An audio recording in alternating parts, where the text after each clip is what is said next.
Hello, welcome, good evening. कैसे हैं आप लोग? आई होप आप सब बहुत अच्छे होंगे और आप सब बहुत अच्छे से अपनी पढ़ाई भी कर रहे होंगे। तो दोज जिनके एग्ज़ाम्स 18-19 में से किसी डेट को पढ़ सकते हैं, इंग्लिश के एग्ज़ाम्स, तो अपनी तैयारी कर रहे हैं, उनको मैं ये कहना चाहूँगा कि अब आप जो है जितना मैक्सिमम टाइम आप दे सकते हैं, 4-5 घंटे सोने के अलावा बाकी कोशिश करिए कि आप 18 घंटे 15 घंटे कम से कम अपनी पढ़ाई को ज़रूर दें। और एक क्विक रिवीजन जितना सिलेबस है उसका आप कर लें।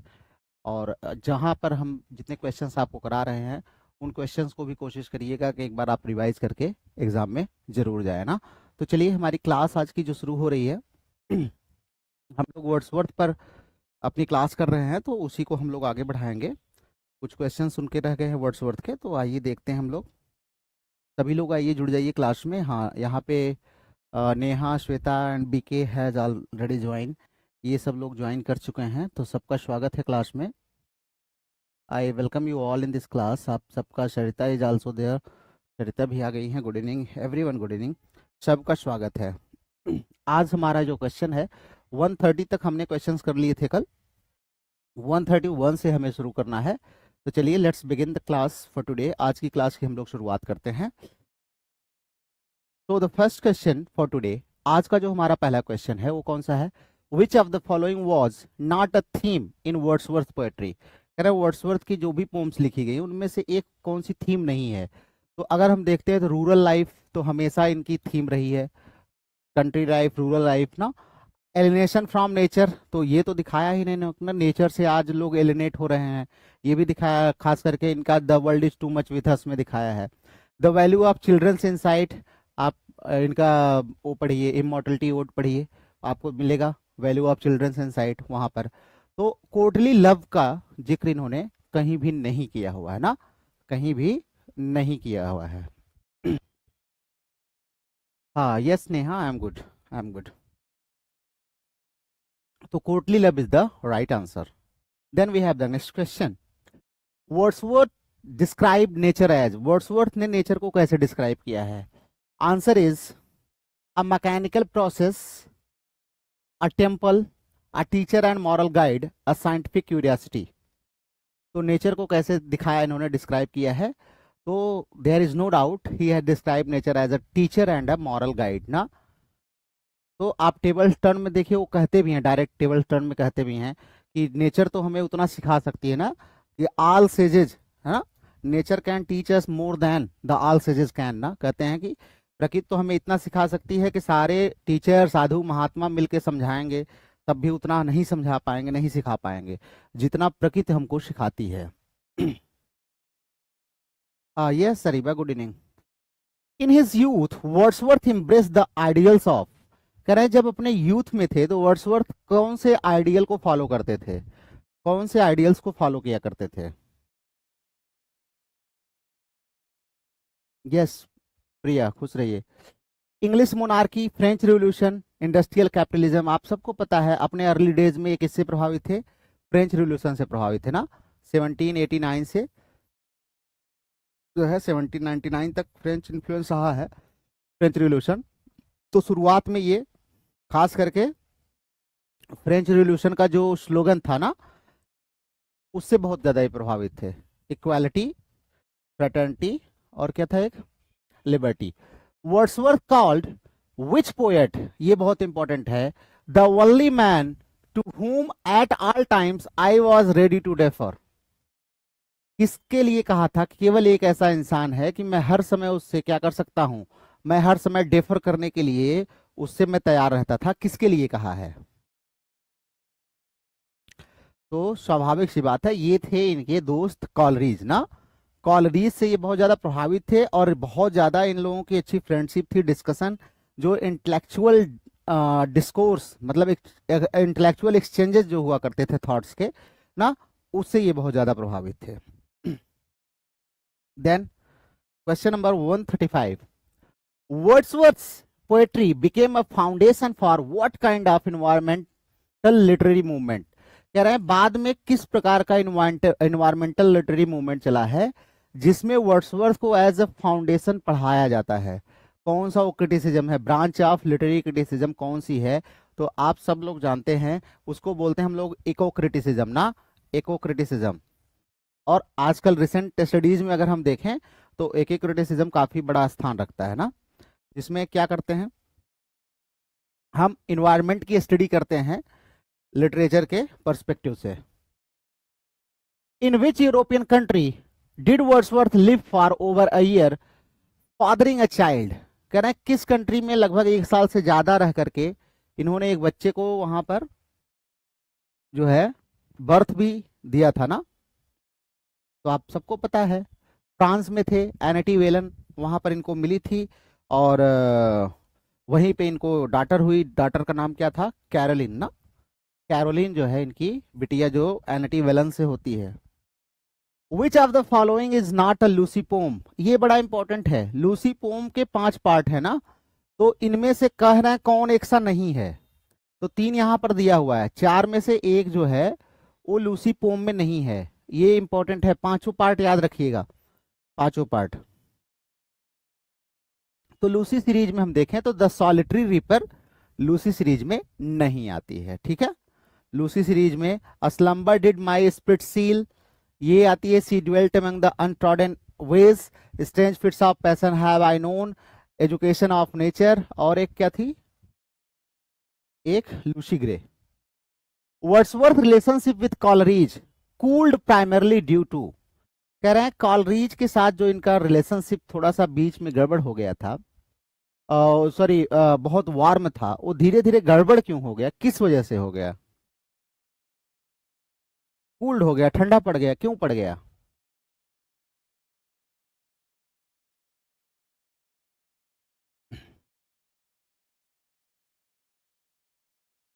यस एब्सोल्युटली, क्योंकि कॉलरीज को ओपीएम का एडिक्शन लग गया था और उनके टेम्परामेंट में काफी बदलाव आ गया था ना। तो कहीं ना कहीं जो है कॉलरीज का ये जो एडिक्शन था और अनरिलायबिलिटी थी ना, सदी भी तो बहुत परेशान थे बेचारे ना, इनका बीवी बच्चों सबका ख्याल उन्हीं को रखना पड़ता था। भाई वो डायरेक्ट रिश्तेदार थे, साड़ू भाई थे, तो अब उतना तो मामला बनता ही है ना। चलो, Wordsworth poetic idea of poetic inspiration is closely tied to. कह रहे हैं वर्ड्सवर्थ का जो आइडिया है पोएटिक इंस्पिरेशन का वो किससे मिलता है? तो आप सबको पता है मेमोरी एंड इमोशनल रिकलेक्शन ना, इससे जुड़ा हुआ है, ध्यान रखिएगा। मेमोरी एंड इमोशनल रिकलेक्शन, खास करके इनका जो रिकलेक्शन वाला पार्ट है ना, वो प्लेटो से बहुत प्रभावित है, ये ध्यान रखिएगा, प्लेटो से बहुत ज्यादा प्रभावित है। Then next we have Wordsworth letters to which person reveal much about his political evolution and personal views?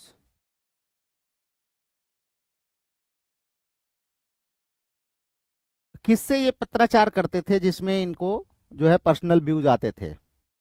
अपने पर्सनल व्यूज को दिया है। तो आप सबको पता है इनकी बहन जो थी ना, वो इनकी बहुत अच्छी फ्रेंड भी थी, बहुत अच्छी एक स्कॉलर भी थी। तो उनसे पत्राचार में इन्होंने अपने बहुत सारे पर्सनल व्यूज जो है ना और पॉलिटिकल व्यूज हैं वो डोरोथी के साथ मिलकर के इन्होंने दिए हैं। Then the next question we have,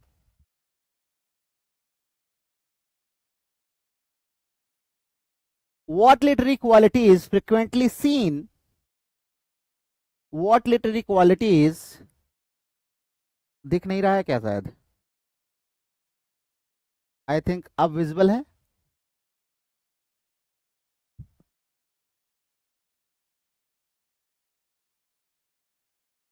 अच्छा जूम हो गया है।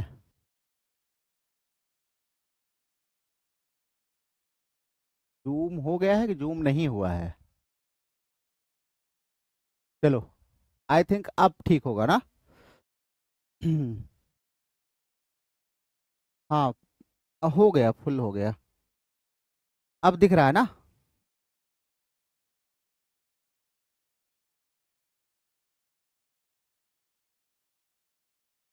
हाँ चलो ठीक है।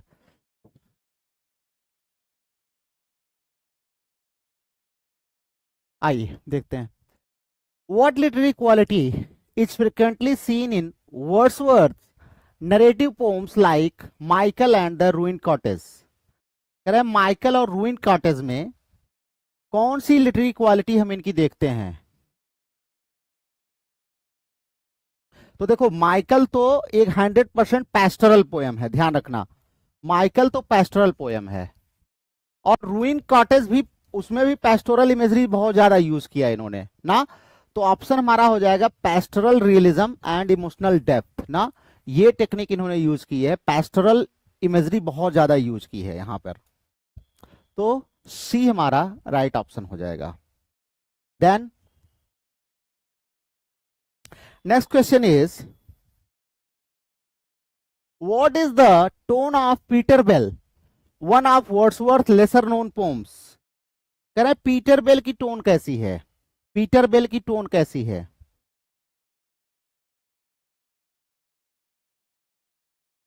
पीटर बेल की टोन कैसी है? सटायरिकल है, पैरोडिक है?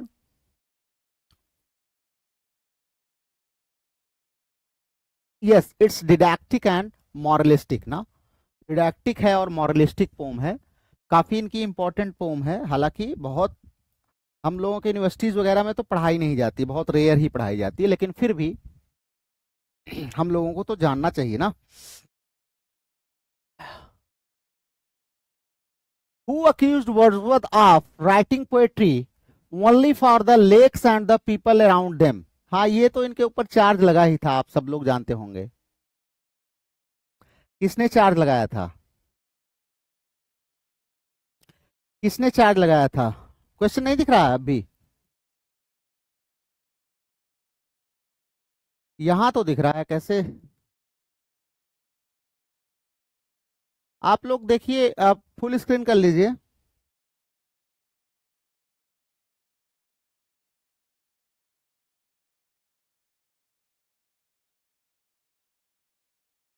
अभी नहीं दिख रहा है?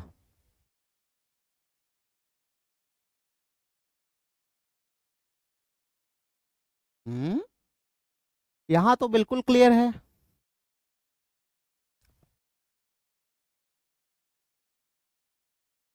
कितना कट रहा है बताइए आप लोग, बताएंगे तभी तो समझ में आएगा।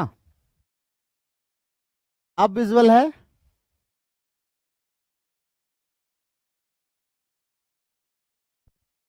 अच्छा, थोड़ा सा और नीचे, ठीक है।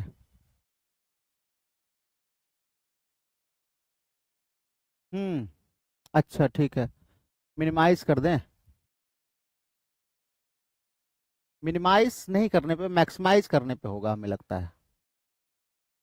चलिए, I think now it's visible ना।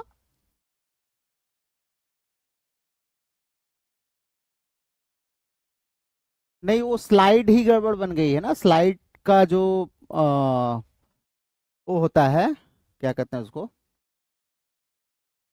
साइज जो होती है ना, वो थोड़ी सी गड़बड़ हो गई है फिलहाल। आई थिंक मुझे यहाँ जो डिस्प्ले है उसमें तो स्पष्ट दिख रहा है कि सब कुछ विजिबल है, कोई दिक्कत नहीं है। लेकिन आप लोगों को फिर भी दिक्कत आ रही है, तो इसके लिए क्या कर सकते हैं, कुछ दूसरा तरीका देखते हैं। और जूम करके देखें। अब विजिबल है? दिख ही नहीं रहा है?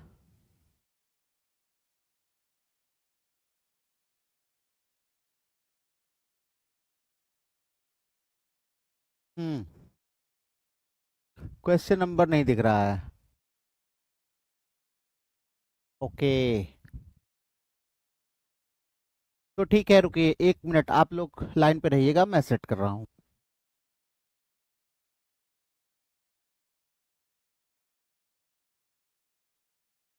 मैं सेट कर रहा हूँ, just be online please.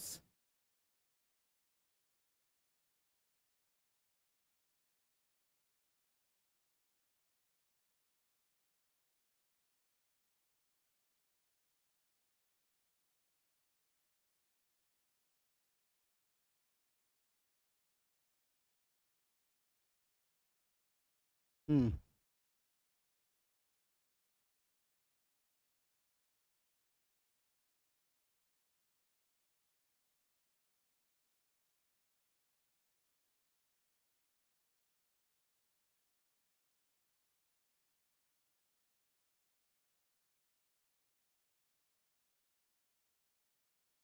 I think now it's okay ना?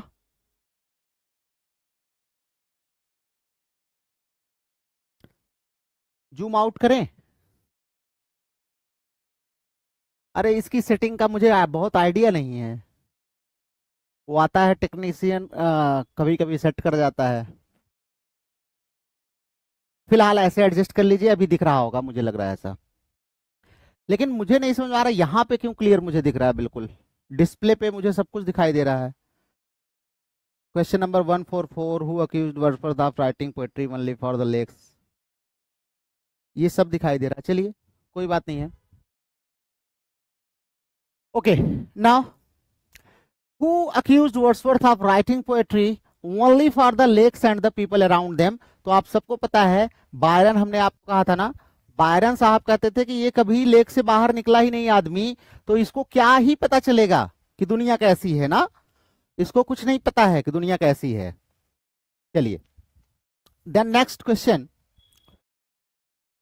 Wordsworth depiction of women is generally, कह रहे हैं कि वर्ड्सवर्थ ने जो विमेन का डिपिक्शन किया है वो जनरली कैसा है?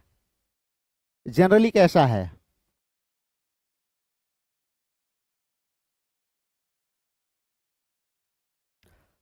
Wordsworth depiction of nature is generally.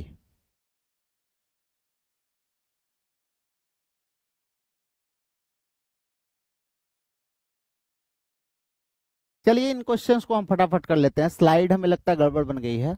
बताइए कैसा व्यूज है? हाँ बिल्कुल, बिल्कुल। वीमेन को इन्होंने आइडियलाइज्ड किया है एंड स्पिरिचुअलाइज्ड किया है, इसमें तो कोई डाउट ही नहीं है। खास करके चाहे हम इनकी लूसी पोम्स देखें, और इनकी प्रिल्यूड में भी अगर हम देखते हैं, और सी वॉज फैंटम ऑफ डिलाइट जो अपनी वाइफ को डेडिकेट किया है इन्होंने, उन सब में देखते हैं तो आइडियलाइज्ड किया है इन्होंने ना, वीमेन को आइडियलाइज्ड किया है। The next we have, who praised Wordsworth Lucy poems as a perfect blending of form and feeling. किसने कहा है कि वर्ड्सवर्थ का परफेक्ट ब्लेंडिंग है फॉर्म एंड फीलिंग का? वर्ड्सवर्थ की पोम फॉर्म एंड फीलिंग की परफेक्ट ब्लेंडिंग है, किसने कहा है?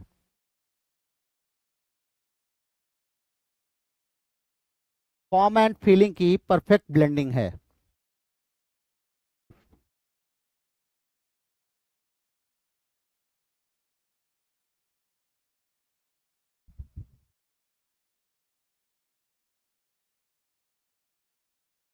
Yes, who said this lines?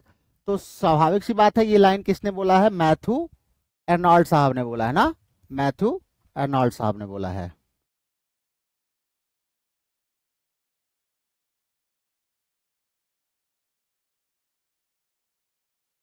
चलिए ठीक है, नेक्स्ट चलते हैं।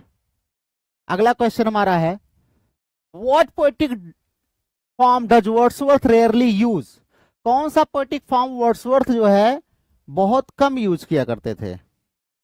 तो देखो, ब्लैंक वर्स तो इन्होंने बहुत यूज किया है, आपको पता है। सोनेट भी बहुत लिखा है ना, वर्ड्सवर्थ ने मोर देन 500 सोनेट लिखे हैं, 565 के आसपास सोनेट लिखे हैं। एंड देन बैलेट भी इन्होंने लिखा है, इनका जो है दो तीन इनकी बैलेट्स हैं। पीटर बेल भी बैलेट की कैटेगरी में आता है। तो इन्होंने वेलानिले नहीं लिखा है ना। वेलानिले क्या होता है? 19 लाइन की पोम्स होती है ना, 19 लाइन की। तो ये नहीं लिखा है इन्होंने, वेलानिले नहीं लिखा है।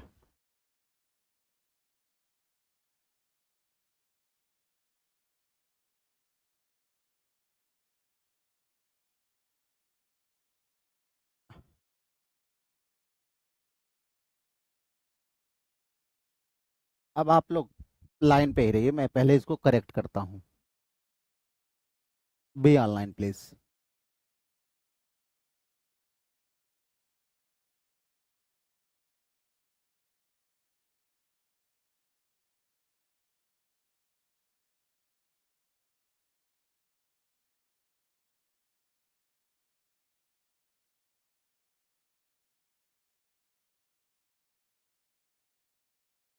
इट्स क्वाइट बैफलिंग कि मुझे जो है कैसे ये स्लाइड गलत आ रही है।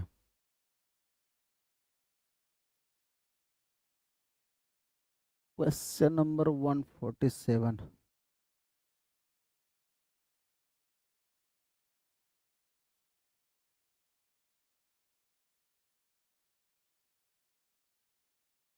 चलिए, फिलहाल आज के लिए हम लोग एडजस्ट करते हैं कैसे भी करके। I will try again. कोई कोई स्लाइड ऊपर हो जा रही, कोई कोई नीचे हो जा रही है, पता नहीं कैसे बना है एक्चुअली। जो स्लाइड्स वगैरह तैयार करता है लड़का, वो इस समय बीमार है थोड़ा सा, तो मुझे ही सारा काम करना पड़ता है। तो उतना आइडिया नहीं है मुझे फिलहाल। जैसे भी है देख लीजिए, आपके सामने है। आई होप कि मुझे यहाँ पे क्यों दिख रहा है, लेकिन ये आश्चर्य की बात है ना।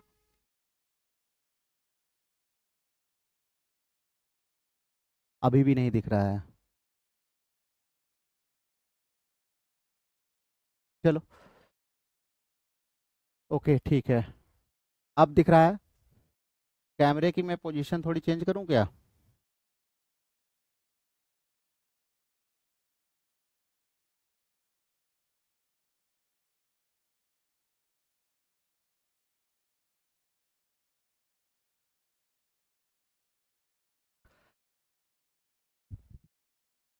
हाँ ठीक है, बस हमें लग रहा है कि अब प्रॉब्लम सॉल्व हो गई है ना। सही है ना। चलिए ठीक है। What poetic form does Wordsworth rarely use? तो विलानिले हमने आपको बता ही दिया, दैट इज राइट आंसर। चलिए, now the next question. Next question is Wordsworth long poem the recluse remained. Recluse जो है, आपको पता है रिक्लूज जो हमारी थी वो इनकम्प्लीट रह गई थी ना। मेन इसमें 3 पार्ट में ये लिखने वाले थे, तो इनकम्प्लीट एंड मोस्टली अनपब्लिश्ड ना। तो रिक्लूज इनकी एक बहुत बड़ी एपिक लिखने वाले थे, लेकिन ये कंप्लीट नहीं हो पाती है। उसके पार्ट जो है, जैसे एक्सकर्सन 1814 में वो पब्लिश होता है, और उसके बाद प्रिल्यूड पब्लिश होता है, लेकिन ये कंप्लीट नहीं हो पाती है ना। तो this is what, incomplete and mostly unpublished ना। तो B is the right answer. Then what was Wordsworth primary narrative technique in the prelude? Prelude में ब्लैंक वर्स यूज किया है, ध्यान रखना। प्रिल्यूड में ब्लैंक वर्स यूज किया है। और नरेटिव टेक्निक इसमें कौन सी है? कौन सी नरेटिव टेक्निक है? तो इनकी जो प्रिल्यूड है भैया, वो इन्होंने खुद लिखी है, फर्स्ट पर्सन इंट्रोस्पेक्शन में लिखी है ना। फर्स्ट पर्सन इंट्रोस्पेक्शन में, ध्यान रखिएगा, फर्स्ट पर्सन से शुरू करते हैं ये। तो ब्लैंक वर्स में है, फर्स्ट पर्सन के नरेटिव में लिखी गई है। फर्स्ट पर्सन, सेकंड पर्सन और थर्ड पर्सन नरेटिव होती है ना। तो ये क्या है? फर्स्ट पर्सन नरेटिव है। Which friend called Wordsworth poetry a medicine for the mind? ये भी इंपॉर्टेंट है। A medicine for the mind किसने कहा है? वर्ड्सवर्थ की पोएट्री को a medicine for the mind.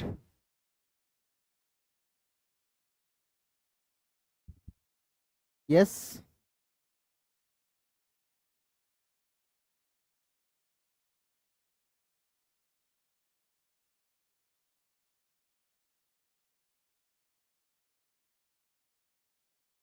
Yes absolutely. इनके फ्रेंड थे एसटी कॉलरी साहब ने ना।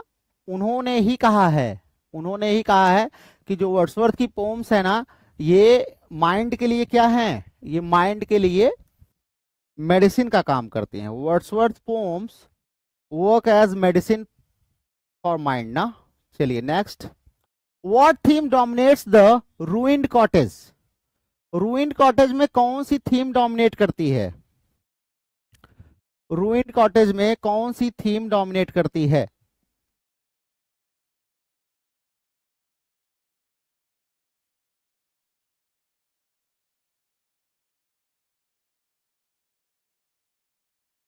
रूइंड कॉटेज में कौन सी थीम डोमिनेट करती है?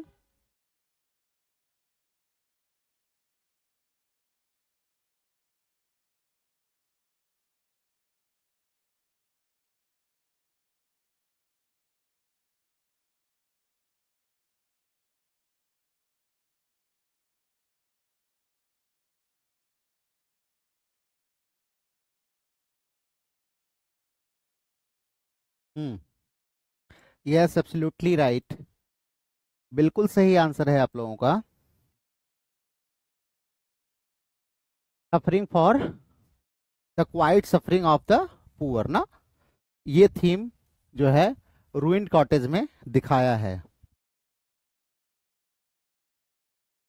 Next question is Wordsworth view of poetic inspiration was most shaped by, कह रहे हैं इनका जो पोएटिक इंस्पिरेशन था वो मोस्टली किससे शेप हुआ है?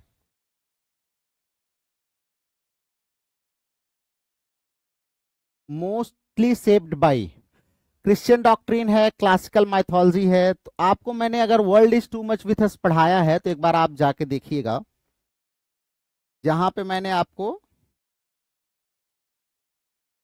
बताया था कि वर्ड्सवर्थ जो है वो पैगनिज्म में ज्यादा बिलीव करते थे ना, किसी पर्टिकुलर रिलीजन में वो बिलीव नहीं करते थे, रादर ही वॉज अ पैगनिस्ट। और वहां पर वो कहते भी है ना, इससे अच्छा तो मैं पैगनिस्ट रहता तो ज्यादा सही था।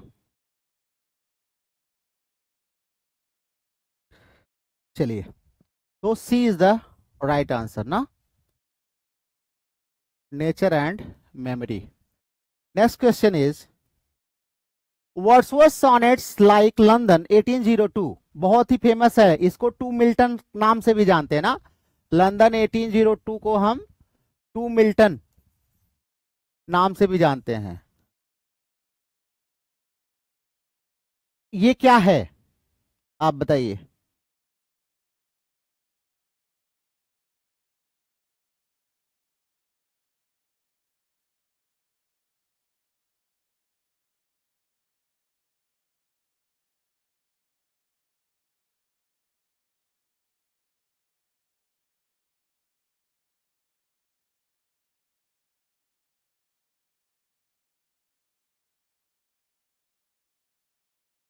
यस, इसमें ये कहते हैं कि Milton thou shouldst be living at this hour ना, काश अगर तुम इस समय जिंदा होते तो हमारे एज के लोग जो मॉरली डिग्रेड हो गए हैं ना उनको फिर से तुम जगाते।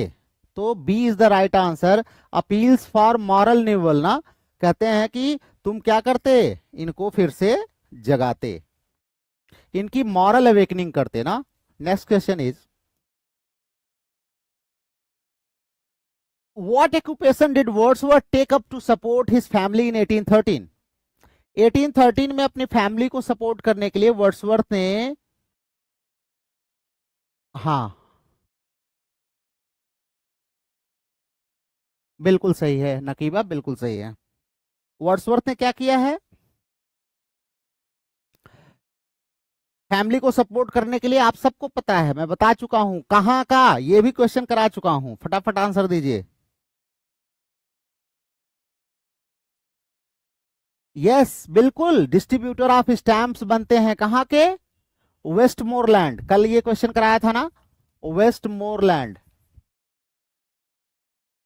1813 में, ठीक है, तो बिल्कुल सही है हमारा। नेक्स्ट है Wordsworth marriage with Mary Hutchinson is best described as, Mary Hutchinson के साथ जो इनकी शादी थी उसको आप कैसे डिस्क्राइब कर सकते हैं? How can you describe his marriage with Mary Hutchinson? तो स्वाभाविक सी बात है, you can describe it was long, भाई लंबी थी इनकी शादी, 1802 में हुई, इनकी डेथ तक इनकी वाइफ इनके साथ ही थी, डेथ के बाद इनकी जो है प्रिल्यूड पब्लिश करती हैं, तो लॉन्ग, स्टेबल थी एंड अफेक्शनेट थी ना, ऐसा नहीं था। और एक ही शादी इन्होंने की, एक इनकी गर्लफ्रेंड थी वो अलग मैटर है, लेकिन शादी के बाद अगर देखा जाए तो कहीं ना कहीं ये ठीक ठाक आदमी बन गए ना। Wordsworth wrote the female vagrant to portray, female vagrant इन्होंने क्या पोर्ट्रे करने के लिए लिखा है, बहुत ही फेमस है।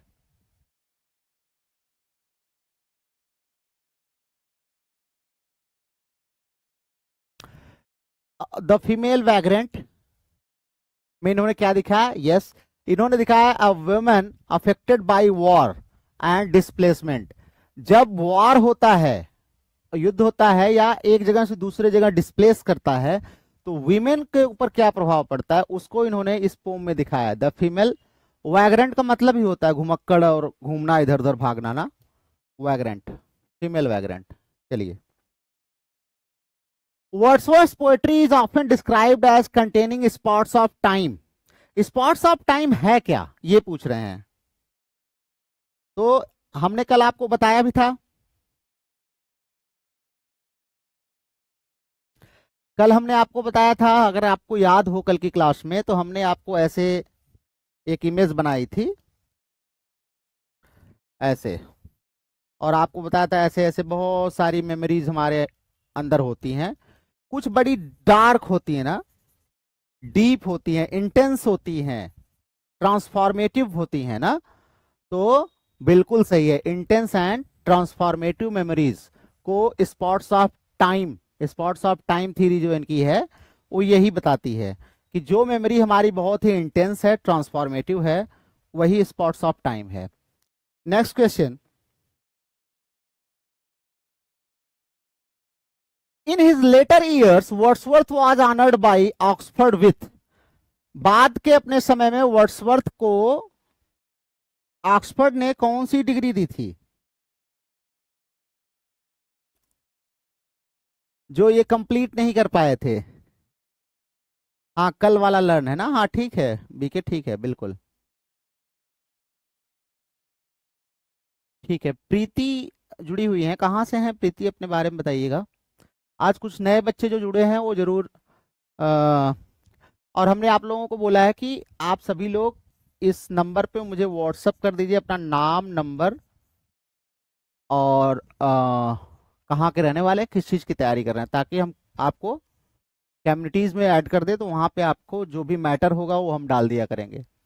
इन his later years Wordsworth was honoured, तो वर्ड्सवर्थ को सिविल लॉ डिग्री बाद में मिली थी, ध्यान रखिएगा, doctor of civil law degree इनको बाद में मिली थी।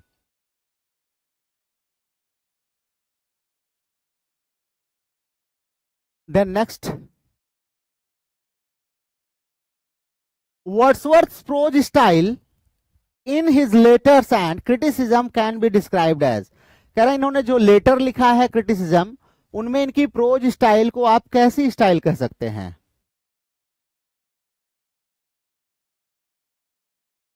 Okay, Preeti is from Moradabad, ठीक है। किस चीज की तैयारी कर रहे हैं प्रीति,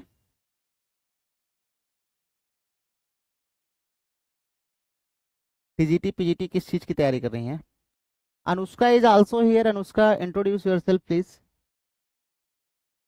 और बाकी बहुत सारे बच्चे तो हैं जिनको मैं जानता हूं ऑलरेडी, आहाना बिस्ट भी हैं, आप भी अपने आप को इंट्रोड्यूस करिएगा। चले, वर्ड्सवर्थ की प्रोज स्टाइल को हम क्या बोल सकते हैं, इनकी प्ले देखो, सिंपल आदमी है, सिंपल आदमी की स्टाइल भी कैसी होगी, सिंपल ही होगी ना। जैसे मैं तो बहुत सिंपल नहीं हूं, लेकिन फिर भी सिंपली पढ़ाने की कोशिश करता हूं। प्लेन, रिफ्लेक्टिव एंड मॉरल ना, बिल्कुल प्लेन है, रिफ्लेक्टिव है और मॉरल स्टाइल है। आप इनका ना मैं आपको पढ़ाऊंगा अभी, बाद में मैं पढ़ाता हूँ डिटेल में, बहुत सारी बुक्स पढ़ाऊंगा आपको आने वाले 4-5 साल तक, 6 साल तक मेरा टारगेट है कि लिटरेचर का कुछ भी ऐसा ना बचे जो मुझे थोड़ा बहुत आता हो मैं इस प्लेटफॉर्म पर दूं। तो ये तो आपको पढ़ाना ही होता है, preface to lyrical ballads UG PG में तो पढ़ के ही आते हैं बच्चे नॉर्मली, लेकिन फिर भी कोई कोई नहीं पढ़ के आता है, तो वो मैं आपको यहाँ पर डिटेल में पढ़ाऊंगा। उसकी आप लैंग्वेज देखेंगे ना, तो पढ़ाने की जरूरत ही नहीं, आपको खुद समझ में आता जाएगा। तो बिल्कुल प्लेन है ना, बिल्कुल प्लेन लैंग्वेज लिखते हैं, रिफ्लेक्टिव लैंग्वेज लिखते हैं, मॉरलिस्टिक टोन है इनका। What moral philosophy underlies Wordsworth's major works? Wordsworth के, ओके अल्मोड़ा उत्तराखंड से आना है, ठीक है। Okay, this is your first class on this platform. Pooja Pandey is also here, Pooja from Kanpur, okay okay, teaching exams की तैयारी कर रहे हैं, गुड, ठीक है, दैट्स नाइस। हाँ यस नगीबा, आप जो है भारत के स्वर्ग से है ना नकीबा।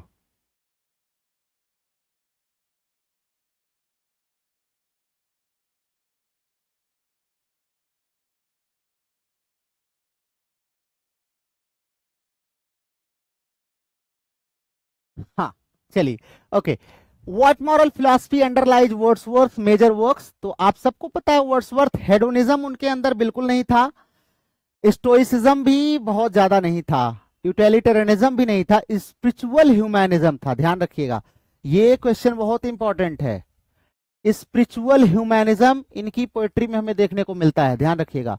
ज्यादातर इनके जो वर्क्स हैं वो स्पिरिचुअल ह्यूमैनिज्म को दिखाते हैं ना, ठीक है। नेक्स्ट है, which edition of Wordsworth works became a standard scholarly reference in the late 19th century? देखो नेहा, मैंने बता दिया है, अब आप लोग गेस कर लीजिए कि नकीबा कहाँ की रहने वाली है।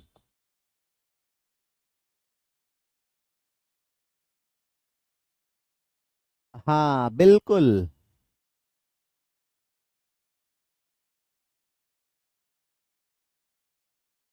कश्मीर की वादियों से निकल के आई है मेरे प्लेटफॉर्म पे। चलिए, द 1882 में इन्होंने लिखा था कंप्लीट पोइटिकल वर्क्स। ये इनकी एडिट की थी किसने? विलियम नाइट ने।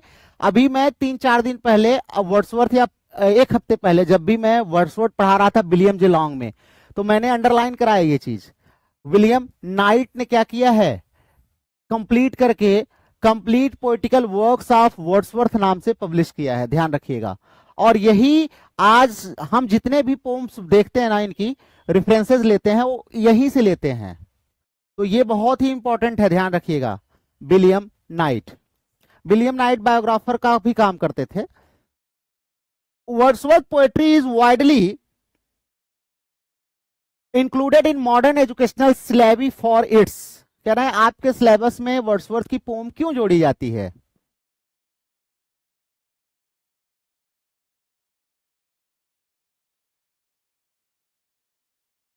हाँ बताइए।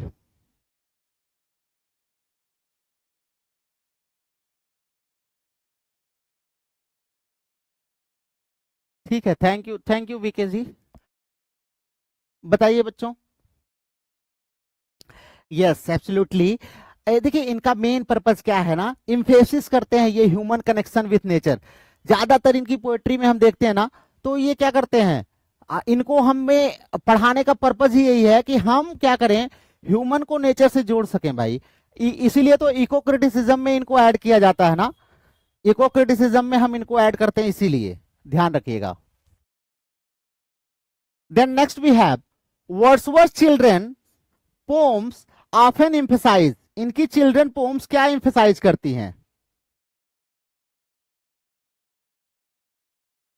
चिल्ड्रन पोम्स क्या एम्फसाइज करती हैं वर्ड्सवर्थ की?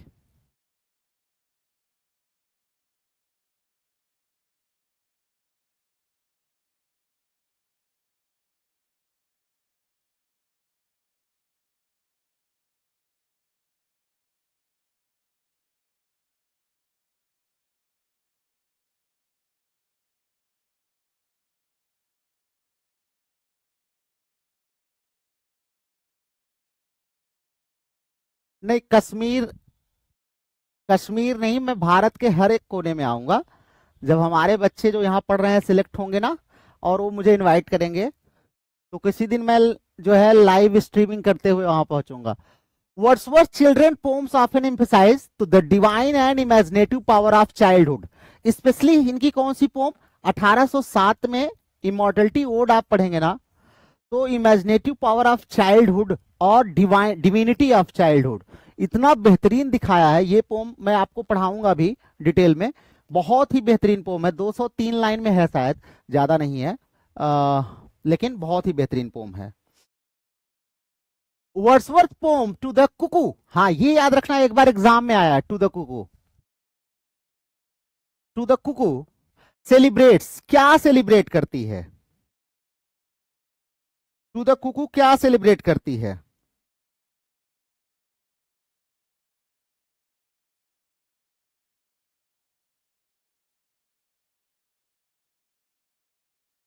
यस,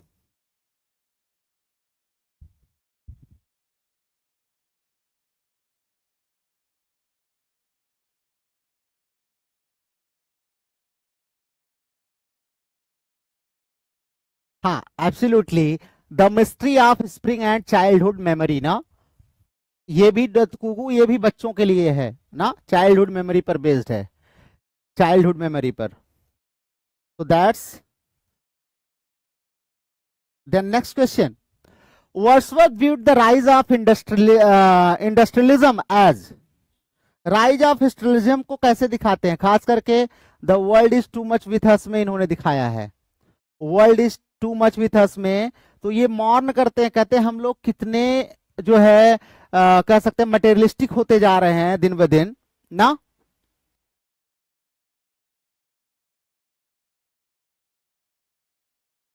तो कहीं ना कहीं हम क्या देखते हैं, कहीं ना कहीं हम देखते हैं कि इसको मॉर्न करते हैं, ये कहते हैं कि यार क्या ही है, मतलब हम लोग को बिल्कुल भी टाइम नहीं है, हम इतने बिजी हैं ना। और उसमें कहते हैं ना, गेटिंग एंड स्पेंडिंग वी ले आवर पावर्स, वी ले वेस्ट आवर पावर्स। कहते हैं गेटिंग स्पेंडिंग सिर्फ हम इसी में लगे हुए हैं, पैसा दे दो, ले लो, ये कर लो, वो बना लो, नेचर को देखते ही नहीं है। तो राइज ऑफ इंडस्ट्रियलिज्म को ये कैसे देखते हैं बताइए। हाँ बिल्कुल, कहते हैं मटेरियलिज्म बढ़ने से हमारा स्पिरिचुअल और इन्वायरमेंटल लॉस हुआ है ना। तो ही सीज इंडस्ट्रियलिज्म और materialism as spiritual and environmental loss, ठीक है, तो ये ध्यान रखिएगा। Then next question, which global literary figure refer to Wordsworth as the man who spoke the soul of nature. बताइए भैया, बड़े ही फेमस थे, बड़े ही फेमस थे, एक हमारे अपने, एक हमारे अपने बड़े ही फेमस, एकता शुक्ला जी कहां से जुड़ी हैं, अपना परिचय देना एकता। एक हमारे अपने हमने कह दिया तो आपको गेस कर लेना चाहिए ना, यू ऑल मस्ट गेस, एक हमारे अपने, guess it guess it guess it. ठीक है ठीक है, आज इलेक्शन अगर मैं कराऊंगा तो फिर एकता शुक्ला, खुश रहिए। कहां से हैं एकता जी, किस चीज की तैयारी कर रहे हैं, अपना पूरा इंट्रोडक्शन दीजिएगा। Yes, it's not Walt Whitman, not Hugo, not गेटे, इट्स आर्यन टैगोर, अपने गुरुजी हैं भैया, गुरुजी हैं हमारे। कौन, आर्यन टैगोर साहब कहते हैं कि the man who spoke the soul of nature ना। तो बहुत ही फेमस ये कमेंट है, याद कर लेना। Then next question, what 21st century movement frequently cites Wordsworth writing. तो ये तो आपको बता ही दिया है पीछे, लेकिन फिर भी आप बताओ, मैंने तो पीछे बता ही दिया है।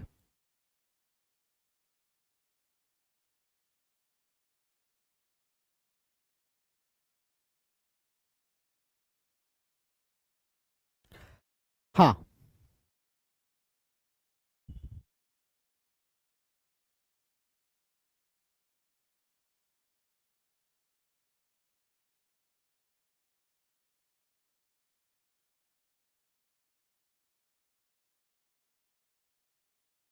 Okay, Ekta Shukla is from Sultanpur, ठीक है, ओके एकता। मेरे कुछ रिलेटिव्स हैं सुल्तानपुर में, गया हूं कई बार सुल्तानपुर, नेबरिंग डिस्ट्रिक्ट है हमारा ना। जियोग्राफिकली अगर हम देखते हैं, उत्तर प्रदेश की अगर मैं बात करूं, तो जियोग्राफिकली अगर हम देखें तो कहाँ पड़ेगा हमारा, वेस्ट में, और वेस्ट में नहीं, सॉरी ईस्ट में, यहाँ पे पड़ेगा लगभग जौनपुर, यहाँ पे, और यहाँ पे सुल्तानपुर पड़ेगा, इधर आपका फैजाबाद अयोध्या पड़ जाएगा, और जौनपुर ही जैसे क्रॉस करेंगे बनारस, फिर आपका उधर आ जाता बिहार ना। हाँ, तो इको क्रिटिसिज्म अभी पीछे हमने आपको बताया था ना, कि मॉडर्न जो राइटिंग्स हैं उसमें इको क्रिटिसिज्म में सबसे प्रोमिनेंट या फाउंडेशनल कह सकते हैं राइटर के रूप में हम इनको डिस्कस करते हैं ना, इन्हीं के वर्क्स को हम जो है डिस्कस करते हैं, किसमें, इको क्रिटिसिज्म में। चलिए next, what poetic method does Wordsworth use to represent time and memory. Time and memory को दिखाने के लिए क्या रिप्रेजेंट करते हैं। Sarita is saying Ambedkar Nagar. अंबेडकर नगर में गया हूं कई बार, अंबेडकर नगर भी मैं कई बार गया हूं। हमारे एक मित्र हैं वहीं पे, इस समय एडीएम है यहाँ पे हमारे जहाँ पे मैं हूँ आगरा में, आए हुए हैं। Yes absolutely, Naqiba, Neha, uh, Rohit, Preeti, Ahana, Sarita, B K, everyone has given the right answer. It is non linear introspector ना, नॉन लीनियर है। मतलब एक वैसे भी एक चीज जान लीजिए, जब हम मेमोरी की बात करेंगे तो मेमोरी तो कभी लीनियर हो ही नहीं सकती ना, मेमोरी कभी नहीं हो सकती। हम आपको मास्टर्स में पढ़ा रहे थे, बहुत सारा मैंने पढ़ाया हुआ है, आप जाके वीडियोस देखिएगा। नॉन लीनियर इंट्रोस्पेक्शन मैंने आपको पढ़ाया है कि क्या होता है ना। तो नॉन लीनियर, जितनी भी हम मेमोरीज की बात करेंगे, फ्लैशबैक की बात करेंगे, अगर ऐसी स्टोरी हमारी है तो वो कभी भी लीनियर नहीं हो सकती, वो नॉन लीनियर ही होगी। Wordsworth poetry often links human emotions with, human emotion को किससे जोड़ता है? तो वर्ड्सवर्थ का एक ही काम था, एक से ज्यादा कुछ काम ही नहीं किया वर्ड्सवर्थ ने। बायरन तो इनके ऊपर गुस्सा हो गए, बोले ये आदमी कभी लेक डिस्ट्रिक्ट से बाहर नहीं निकला, पेड़ पौध घास फूस के अलावा कुछ देखा नहीं, हाँ, और ये हम लोगों को ज्ञान दे रहा है।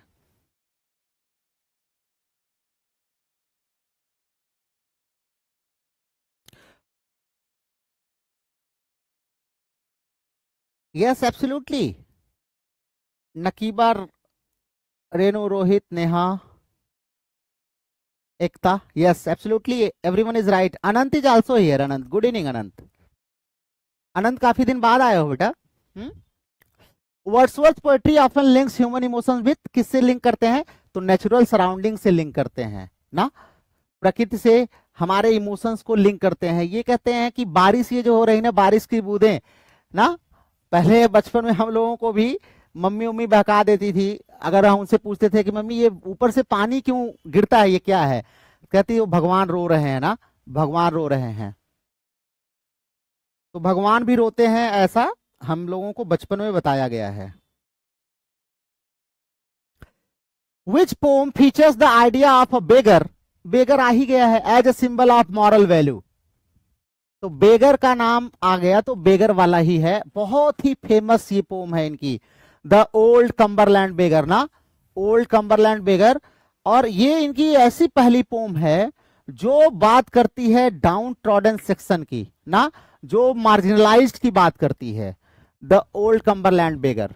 ध्यान रखिएगा, बहुत ही इंपॉर्टेंट है ये पोम ना, बहुत ही ज्यादा इंपॉर्टेंट है। Then next question, in Wordsworth view what do children teach adults?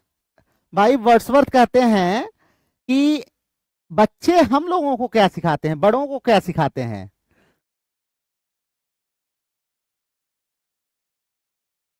बच्चे बड़ों को क्या सिखाते हैं?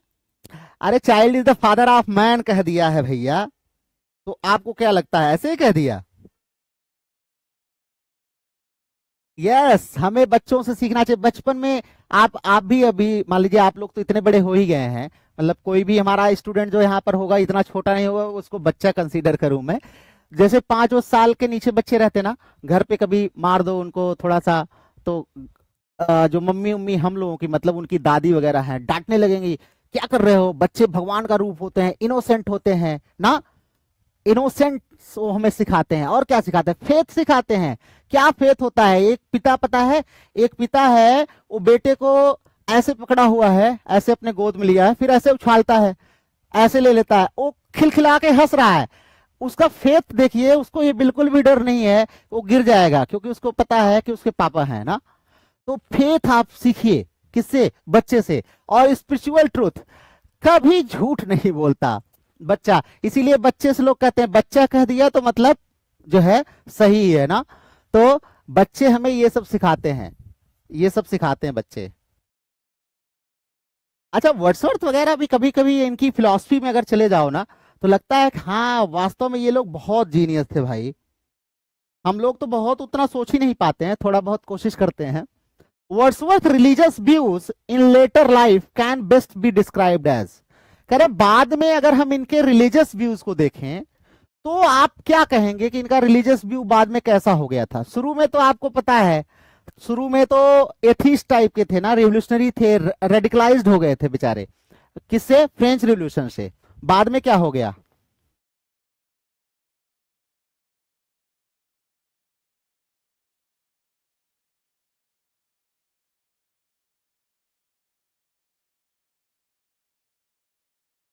Yes yes Preeti, thank you very much, thank you very much. Reach बढ़ जाएगी, बहुत अच्छी बात है।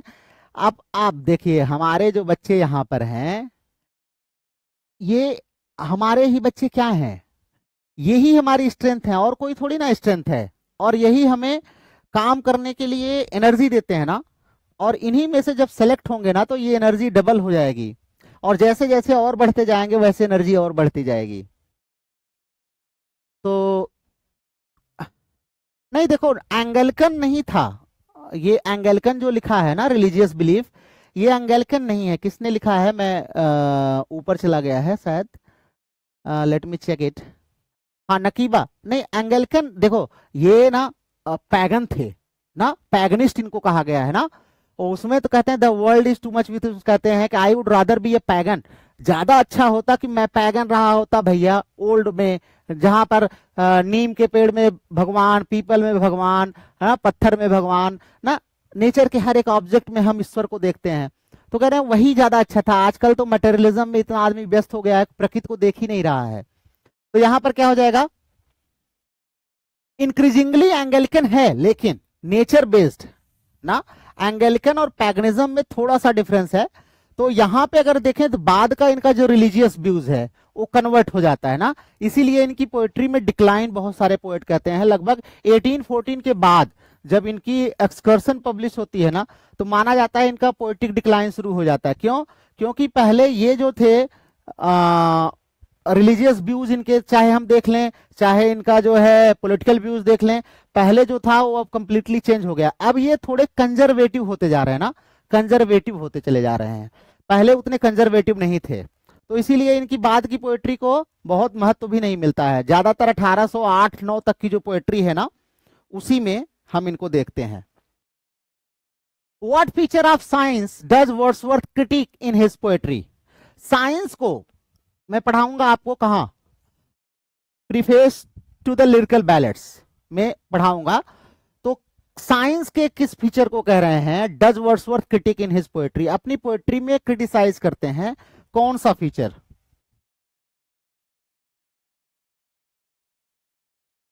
हाँ, वर्शिपर ऑफ नेचर है, ठीक है।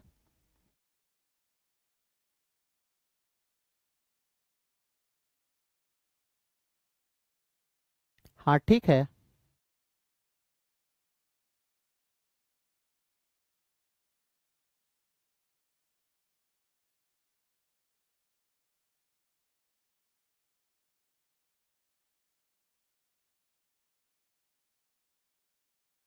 Yes, absolutely, absolutely. Sarita, Saurabh, Anant, Shweta, Neha, Areeba, Rohit, Anushka, Neha, Preeti, Ahana. वैसे उत्तराखंड भी बड़ी प्यारी जगह है ना। मैं तो ऐसी जगह रह के आया हूं कि आप लोग देखेंगे ना, गूगल में जाके देखिएगा, मैं आपको बताता हूँ एक जगह का नाम, थोड़ा सा आप सर्च करिएगा, इतना ब्यूटीफुल लगेगा आपको। एक अरुणाचल प्रदेश में, अरुणाचल प्रदेश में मैं पोस्टेड था। तो अरुणाचल प्रदेश में एक डिस्ट्रिक्ट है अनिनी।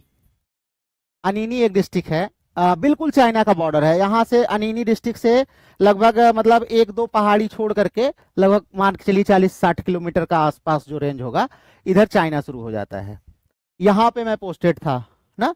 तो अब जब मैंने गूगल में इसको खोला था ना, तो मुझे लगा कि मैं तो बस स्वर्ग में ही जा रहा हूँ, बिना मरे हुए वो भी ना। तो मैं गया, लेकिन वहां पर लिविंग इतनी आसान नहीं है बच्चों, मैं बताऊं आपको ना। ये घूमने टहलने तक के लिए ठीक होते हैं, लिविंग उतनी आसान नहीं होती है। What feature of science does Wordsworth critic in his poetry? तो its tendency to dissect and reduce wonder ना, इसी को क्रिटिसाइज करते हैं। कहते हैं साइंस डिसेक्ट बहुत करता है ना, बाल की खाल निकालने का काम करता है, और इतना ज्यादा बाल की खाल निकालना नहीं चाहिए। चलिए next. Who described Wordsworth as the poet of the inner man? भैया बहुत इंपॉर्टेंट क्वेश्चन है, इसको अंडरलाइन कर लेना। किसने डिस्क्राइब किया वर्ड्सवर्थ को the poet of inner man? इनकी बड़ी तारीफ किया करते थे ना, बहुत तारीफ की है भाई, एक ही जगह नहीं, अलग अलग जगहों पर बड़ी तारीफ करी है।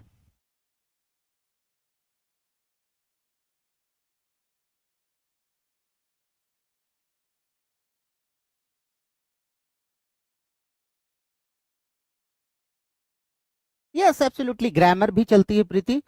अभी एक हफ्ते से लगभग बंद है, थोड़ा सा व्यस्तता की वजह से, बट ग्रामर की क्लास भी हमारी चलती है। Who describe Wordsworth as the poet of inner?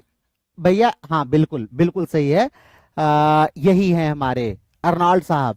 इतनी तारीफ करी है ना, अपने एसेज में भी करी है तारीफ, मेमोरियल वर्सेस में तो आप जानते ही हैं, गेटे, बायरन और किसको, 3 लोगों को लिया था ना वर्ड्सवर्थ को। अच्छा रवि जी भी आ गए हैं आज बहुत दिन बाद, स्वागत है रवि जी आपका, काफी दिन बाद आपकी वापसी हुई है ना।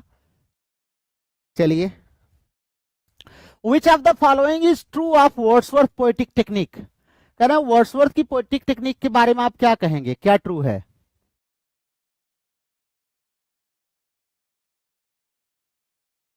तो देखो, जब भी वर्ड्सवर्थ की बात आए, सिंपलिसिटी कहीं दिखे, नेचर कहीं दिखे ना, कॉमन मैन दिखे ना, को कहते हैं कि language of poetry should be the language of common man ना, कॉमन मैन की लैंग्वेज होनी चाहिए।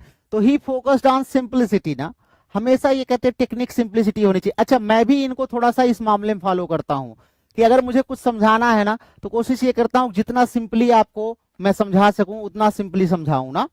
तो B is the right answer. How is memory portrayed in the prelude? Prelude में मेमोरी को कैसे दिखाया इन्होंने?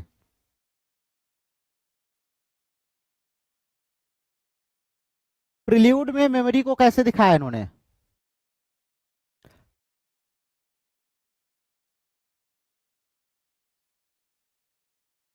नहीं, अरीबा, बायरन, लेहंट एंड जो ट्रिविलान कह रही हो ना, ये लोग सेली को दफन किए थे ना, उनकी डेड बॉडी को रिकवर करके। और जो मैं मेमोरियल वर्सेस में बात कर रहा हूं उसमें गेटे हैं और बायरन हैं और वर्ड्सवर्थ, शायद गेटे और वर्ड्सवर्थ तो कंफर्म है, एक और कोई है, आप लोग बताइए। 3 को बहुत ज्यादा इन्होंने यूटिलाइज्ड किया है ना, प्रेज किया है तीनों को। मेमोरियल वर्सेज इनकी एक रचना है मैथ्यू अर्नल्ड की, उसमें। यस बिल्कुल सही है, as a source of poetic power and identity ना, मेमोरी को इन्होंने दिखाया है कि ये पोएटिक पावर और आइडेंटिटी का एक सोर्स है ना, पावर एंड आइडेंटिटी। यस बिल्कुल राइट है, लगभग सबने सही आंसर दिया। चलो next, which movement viewed Wordsworth as overly sentimental?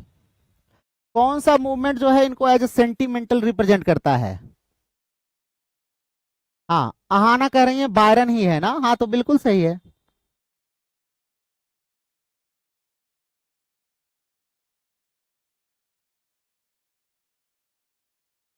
Hmm,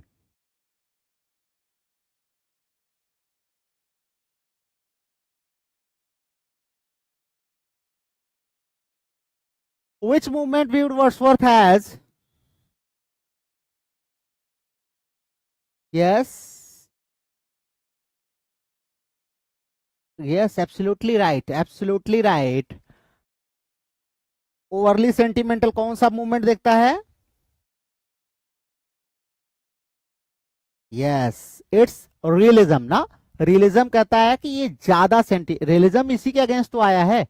realism कहता है कि ये लोग यथार्थ में नहीं रहते ना, ये केवल इमेजिनेशन में, ओवर सेंटिमेंटल हैं ये लोग ना। सेंटिमेंटल फूल आजकल ये वर्ड होता है ना, जब कोई किसी को चीट कर लेता है तो दूसरे लोग उसका मजाक उड़ाते हैं, क्या कहते हैं, कहते हैं यू आर अ सेंटिमेंटल फूल ना। मुझे भी कुछ लोग कहते हैं ऐसा कि यू आर अ सेंटिमेंटल फूल।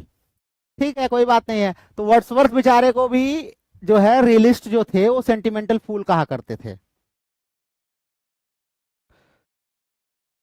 ये बहुत इंपॉर्टेंट क्वेश्चन है, Wordsworth influenced which American poets leaves of grass? अच्छा देखो, यहां पर पोम का नाम दे दिया, ये इतनी फेमस कलेक्शन है ना, 1855 में आई थी, कब आई थी देख लीजिएगा, 1854 या 55 में आई थी ये जो है। इतनी फेमस है भाई साहब ना कि इसका नाम सुनते ही सबको याद आता है कौन? Walt Whitman. वॉल्ट विटमैन को बहुत प्रभावित किया है किसने? वर्ड्सवर्थ साहब ने। ठीक है, ध्यान रखिएगा, वॉल्ट विटमैन को बहुत ज्यादा प्रभावित किया है। लीव्स ऑफ ग्रास बहुत ही फेमस इनकी जो है पोम है। नेक्स्ट कलेक्शन ऑफ पोम है। Next, Wordsworth appeal today lies largely in his. अगर वर्ड्सवर्थ की अपील अगर आज हम देखें तो ज्यादातर किस में लाई करती है? यस, वो कहते हैं कि रेवरेंस फॉर नेचर होना चाहिए और इनर लाइफ ना, मतलब अंदर की लाइफ के बारे में सोचो थोड़ा सा ना। बाहर तो सजा रहे हो, परफ्यूम वर्फ्यूम मार रहे हो, जो भी मतलब कह सकते हैं, थोड़ा सा अंदर भी, अपने अंदर जो काला है ना, ब्लैक है, डस्ट है, क्योंकि हर रोज हम लोग क्या हैं, वी आर ह्यूमन बींग्स ना। डेली हम बहुत ऐसे थॉट्स, इंफॉर्मेशन है जिसके कम अक्रॉस हम आते हैं, बहुत एक्शंस ऐसे करते हैं ना जो हमारे इनर जो हार्ट है ना उस पर इम्पैक्ट डालते हैं। जैसे हम लोग जब बाहर निकलते हैं तो सिटी में निकलते हैं तो देखते हैं दुनिया भर का डस्ट आता है चेहरे पे हमारे, आते हैं सबसे पहले चेहरे को साफ करते हैं ना। इसीलिए हमारे जो मतलब पूर्वज हमारे हैं वो मेडिटेशन, योगा और जो religious preaching, sorry religious sermons जो हैं, ये सारी चीजें पढ़ने के लिए, करने के लिए आपको क्यों कहते थे कि दिन भर की जितनी मैल है ना आपके इनर लाइफ, इनर हार्ट में, वो बाहर निकालने। बाहर का मैल तो आप साबुन लगा लोगे, वो कौन सा सौंदर्य साबुन निरमा वाला, वो आपका हो जाएगा काम। अंदर वाले के लिए आपको कुछ और करना पड़ेगा ना। चले next, Wordsworth collected works are preserved and promoted today by. अच्छा, ये क्वेश्चन मैं इसलिए इंपॉर्टेंट आपको बताऊंगा क्योंकि इनका वो कौन सी जगह है, कम्बरलैंड में, रिडल माउंट, जहां ये लास्ट में थे अपने, वहां पर इनका एक म्यूजियम बना हुआ है ना, बहुत सारा, जिसको द वर्ड्सवर्थ ट्रस्ट के नाम से चलाया जाता है। ध्यान रखिएगा, यही इनके सारे चीजों को प्रिजर्व करके रखती है, ध्यान रखिएगा, वो प्रमोट करती है, जिसका नाम है the Wordsworth trust. The Wordsworth trust बहुत ही इंपॉर्टेंट है। हाँ, वो कैप्टन माय कैप्टन बिल्कुल जो है इनकी बहुत ही फेमस पोम है, ओ कैप्टन माय कैप्टन।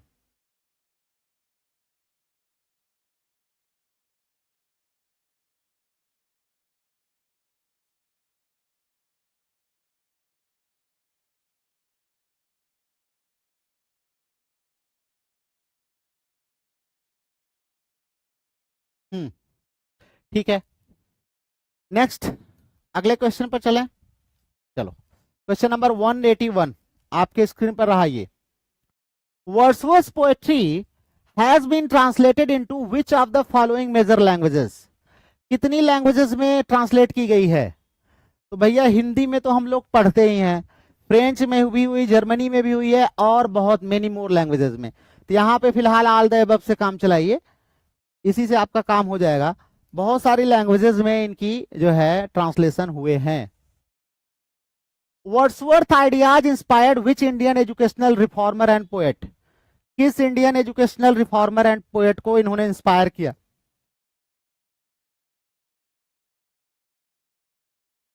तो देखो, हाँ, हीरा गंगवार भी जुड़ गए हैं, चलिए ठीक है, स्वागत है आपका।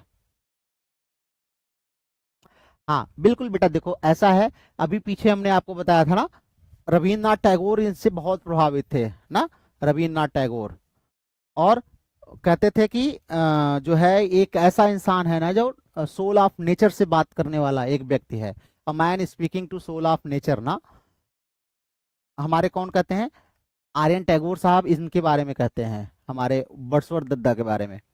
What British museum preserves Wordsworth manuscripts? ये तो हो गया ना, दोबारा आ गया है।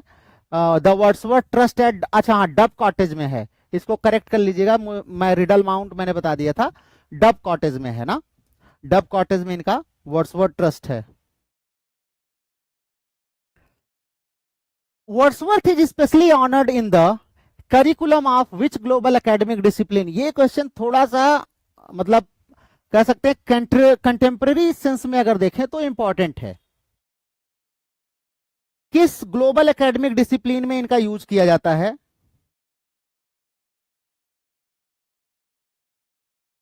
तो आप सब जानते हैं इन्वायरमेंटल ह्यूमैनिटीज ना, इनको हम लोग स्पिरिचुअल ह्यूमैनिज्म के लिए जानते ही हैं, इन्वायरमेंटल के लिए, नेचर के लिए जानते ही हैं। तो इन्वायरमेंटल ह्यूमैनिटीज के जितने पार्ट है ना, उसमें इनको पूरे मतलब वर्ल्ड करिकुलम में इनको ऐड किया जाता है ना। जहां पर भी इन्वायरमेंटल ह्यूमैनिटीज पढ़ाई जाती है वहां पर वर्ड्सवर्थ की चर्चा जरूर होगी। Which year was Dove Cottage officially opened to the public as a museum? हाँ, ये बड़ा इंपॉर्टेंट क्वेश्चन है, ये बड़ा इंपॉर्टेंट क्वेश्चन है।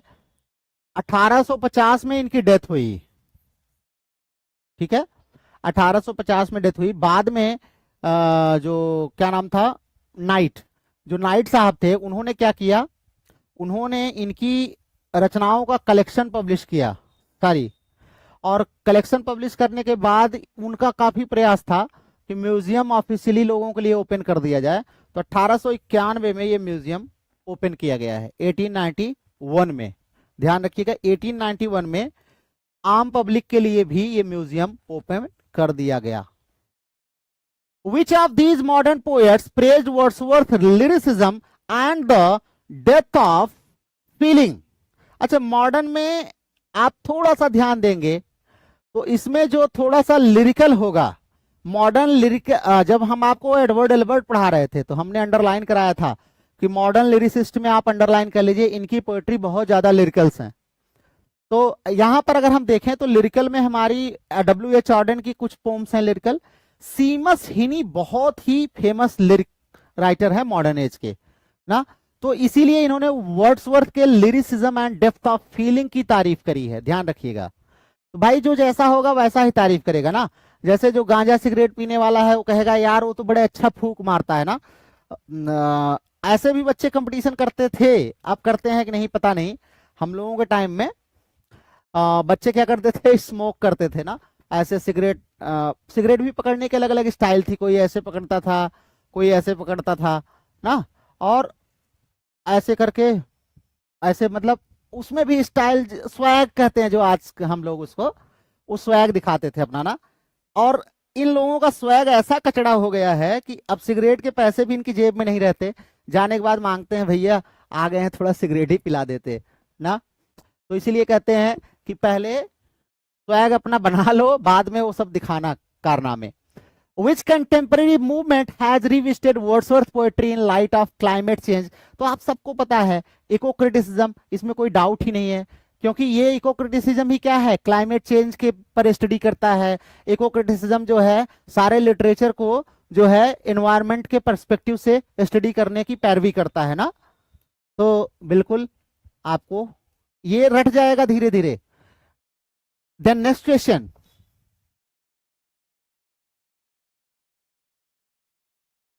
हाँ, सील्ड ऑफ एक्लिस पढ़ाया भी है हमने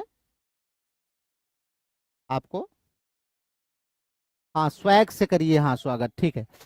इन the 20th century which literary scholar reinforced Wordsworth canonical status through teaching and essays?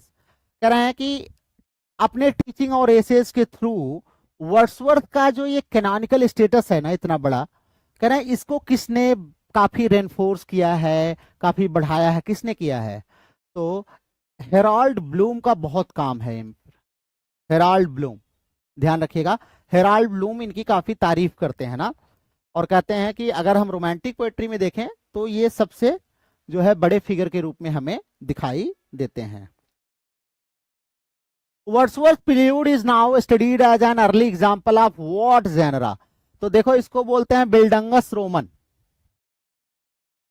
Coming of age narrative ना, coming of age narrative, Bildungsroman जानते हैं ना, कमिंग ऑफ एज नरेटिव, ये German word है जो है बिल्डंगस रोमन,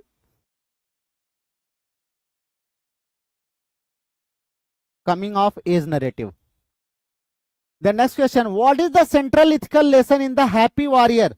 पीछे हमने आपको बताया था हैप्पी वॉरियर जो है इन्होंने दिखाया है किसके, वार पर और अपने ब्रदर के लॉस पर।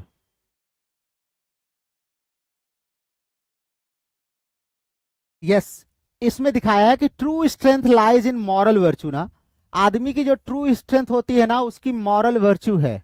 अगर वो नैतिक रूप से अच्छा आदमी है तो ट्रू वर्च्यू उसकी वही है।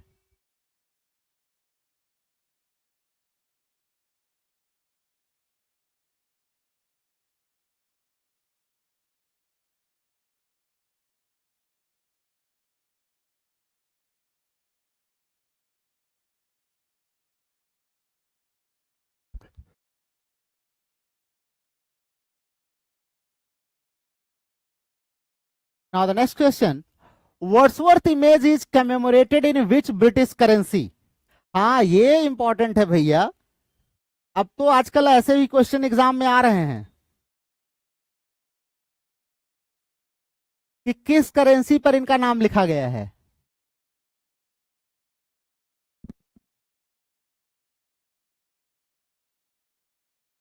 वर्ड्सवर्थ का नाम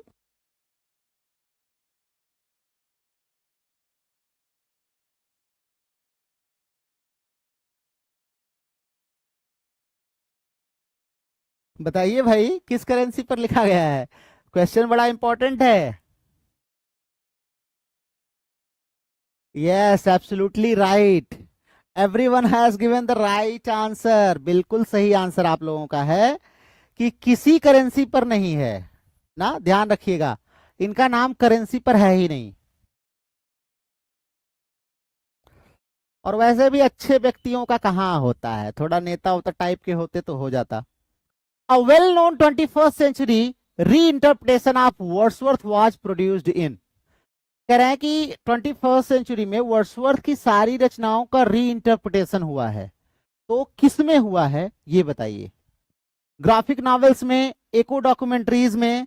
ये बहुत ही आसान क्वेश्चन है, सब आंसर दे लेंगे।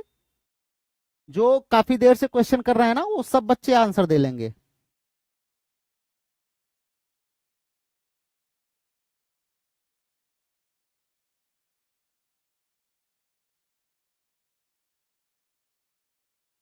यस, डिजिटल पोएट्री के लिए जा रहे हैं, ठीक है। ग्राफिक नॉवेल्स के लिए, ठीक है। डिजिटल पोएट्री एंथोलॉजी, ठीक है। यस, बिल्कुल बिल्कुल सही है हीरा रोहित ना, बिल्कुल सही है। All of the above. आज इनकी जो पोएट्री होती हैं, जो ये पोएट्री होती हैं, ये सब की सब पोएट्री हमें ग्राफिक नॉवेल्स के थ्रू, इनकी जो इकोडॉमिक डॉक्यूमेंट्रीज हैं, एनवायरनमेंट पर बेस्ड डॉक्यूमेंट्रीज हैं, उसके थ्रू, डिजिटल पोएट्री एंथोलॉजीज आजकल बहुत सारी चल रही हैं, उसके थ्रू इनके सारी पोएट्री का री इंटरप्रिटेशन किया गया है ना, ध्यान रखिएगा।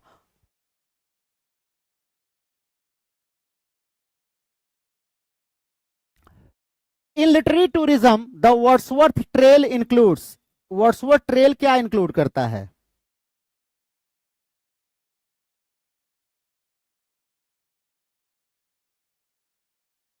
वर्ड्सवर्थ ट्रेल है क्या? वर्ड्सवर्थ ट्रेल का मतलब है कि द प्लेसेस, पर्सनल और public places related to Wordsworth ना, वर्ड्सवर्थ से रिलेटेड जो पर्सनल एंड पब्लिक प्लेसेस हैं उसी को वर्ड्सवर्थ ट्रेल कहते हैं। तो वर्ड्सवर्थ ट्रेल एक नया शब्द है, ध्यान रखिएगा, काफी इंपॉर्टेंट हो सकता है। अगर डीप में थोड़ा सा टीचर गया तो आपसे ये पूछ सकता है कि वर्ड्सवर्थ ट्रेल क्या है। तो वर्ड्सवर्थ ट्रेल बच्चों यही है जहां पर ये रहे हैं, तो रिडल माउंट, ग्रासमियर और डब कॉटेज, इसी में ये हमारे वर्ड्सवर्थ ट्रेल के अंतर्गत आते हैं ना। किसी का भी ट्रेल जो होता है वो most part of his life जहां पर वो स्पेंड किया होता है, मैक्सिमम उसी को कंसीडर करते हैं। तो हम देखें तो रिडल माउंट में सबसे ज्यादा रहे हैं, उसके बाद ग्रासमियर में रहे हैं, फिर डब कॉटेज में रहे हैं ना। तो ये क्या है, ये इनका वर्ड्सवर्थ का ट्रेल है ना। ये एक इंपॉर्टेंट क्वेश्चन आपके लिए हो सकता है। ये क्वेश्चन बहुत ही इजी आपका है। The phrase return to nature often used in romantic criticism is most associated with. तो आप सबको पता है रिटर्न टू नेचर की बात हमारे वर्ड्सवर्थ दद्दा जी करते हैं, ये आप सबको पता है ना। लेकिन फिर भी पर्यावरण के प्रति कोई जागरूक नहीं है, वर्ड्सवर्थ को पढ़ करके एग्जाम दे करके भूल जाते हैं। Wordsworth was a source of inspiration for which prominent transcendentalist nature writing. कह रहे हैं कि अमेरिका में जो ट्रांसडेंटलिस्ट मूवमेंट चला था, उनमें से एक राइटर थे जिनको इन्होंने बहुत प्रभावित किया और उनकी नेचर राइटिंग मानी जाती है वर्ड्सवर्थ से प्रभावित है। तो आपको पीछे मैंने ये क्वेश्चन बताया है, लेकिन वो क्वेश्चन दूसरा था, लेकिन ऑथर यही थे। कौन थे?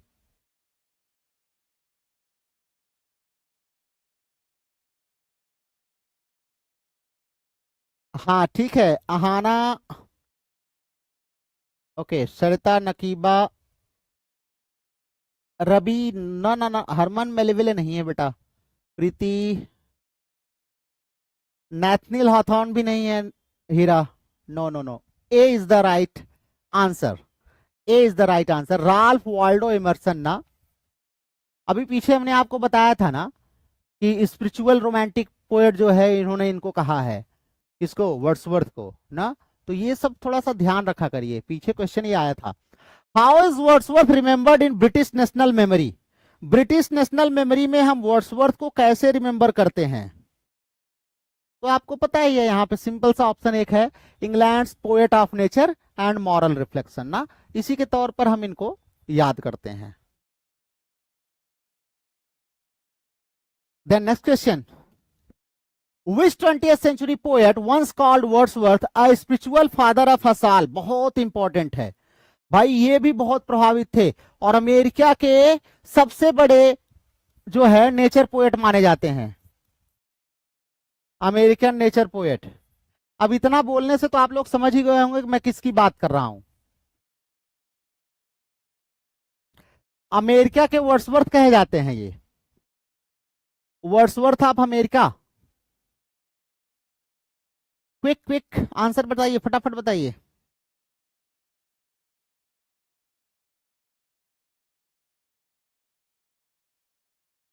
Yes, yes, Naqeeba, Ahana, Neha, Frost, Frost, yes, everyone, everyone has given the right answer, yes absolutely, Robert Frost. Robert Frost भी इनसे बहुत प्रभावित थे।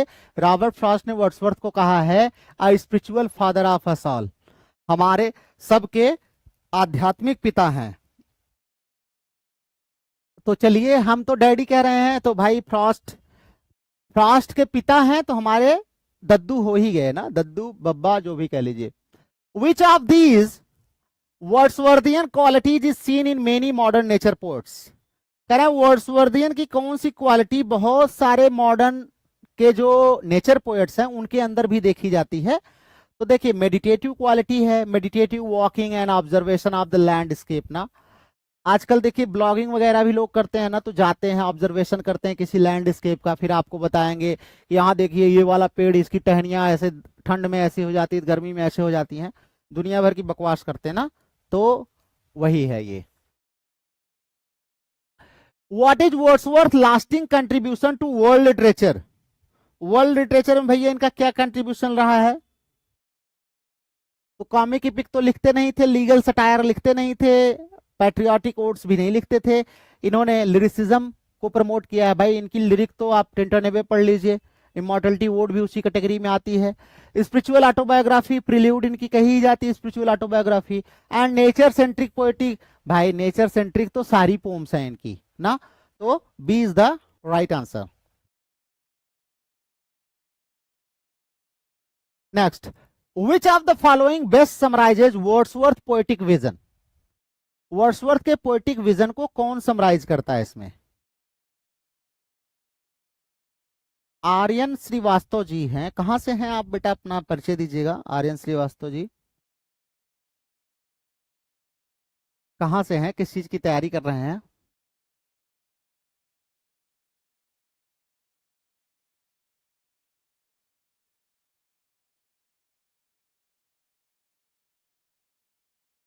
विच of the following best summarises Wordsworth poetic vision? Yes, स्वाभाविक सी बात है, nature is a moral and spiritual force shaping the human soul ना।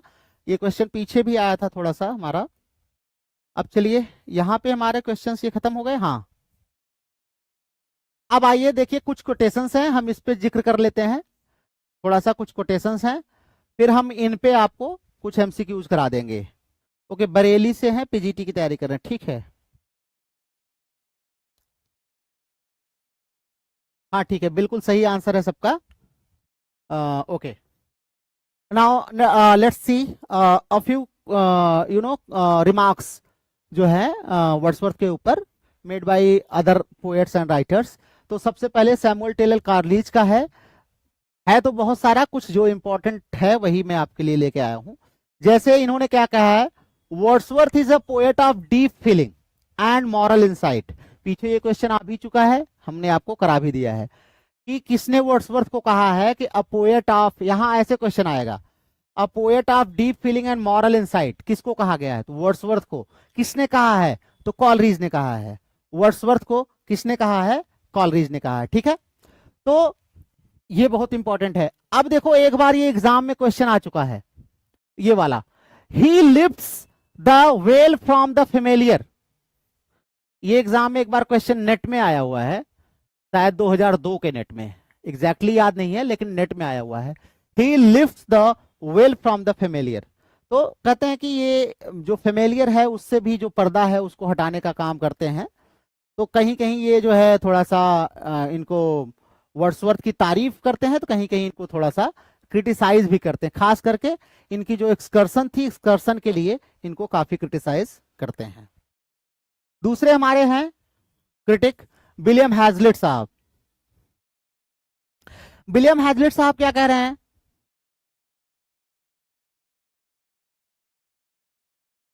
विलियम हैजलिट कह रहे हैं he sees nothing but himself and the universe. भैया कहते हैं वो किसी को नहीं देखता है, केवल अपने देखेगा, यूनिवर्स को देखेगा, बाकी और किसी की तरफ ध्यान नहीं देता है। And sometimes forgets the universe. लो भैया कितना बड़ा स्टेटमेंट है। कहते हैं कि यूनिवर्स को तो देख रहा है और कभी कभी यूनिवर्स को भी भूल जाता है, मतलब अपने आप में इतना खो जाता है कि कभी कभी वो यूनिवर्स को भी भूल जाता है। तो ये क्या है, ये इन्होंने अपने इगोटिज्म, वर्ड्सवर्थ के इगोटिज्म पर बोला है इन्होंने, ध्यान रखिएगा, वर्ड्सवर्थ के इगोटिज्म में इन्होंने बोला है।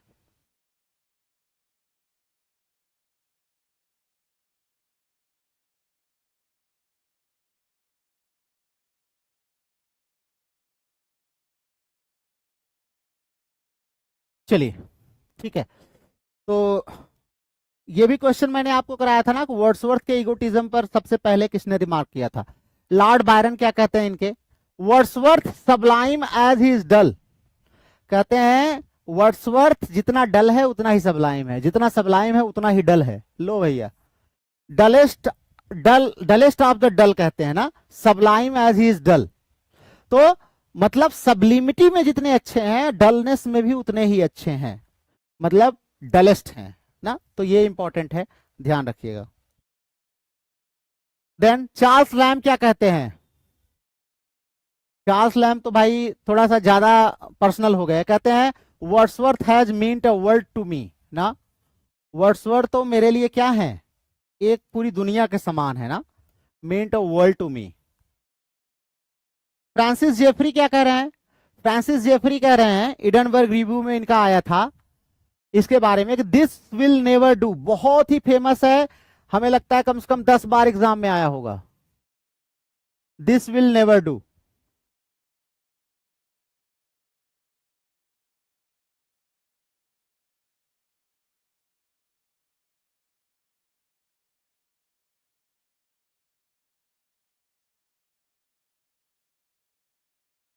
यस यस, एक्सकर्सन जो है, एक्सकर्सन का रिव्यू करते समय इन्होंने पोएट्री, वर्ड्सवर्थ की पोएट्री में इन्होंने कहा था कि इस अनएक्साइटिंग है, इसमें कोई इमेजिनेशन इमेजिनेशन नहीं है ना, तो दिस विल नेवर डू मतलब ये किसी काम की नहीं है। मैथ्यू एर्नॉल्ड ने बहुत बड़ा कमेंट किया है, ध्यान रखना, बहुत ही बड़ा कमेंट किया है, he is after Shakespeare and Milton the greatest English poet. कहते हैं शेक्सपियर और मिल्टन के बाद अगर सबसे महान कोई पोएट है तो कौन है, वर्ड्सवर्थ है। कौन है, वर्ड्सवर्थ है।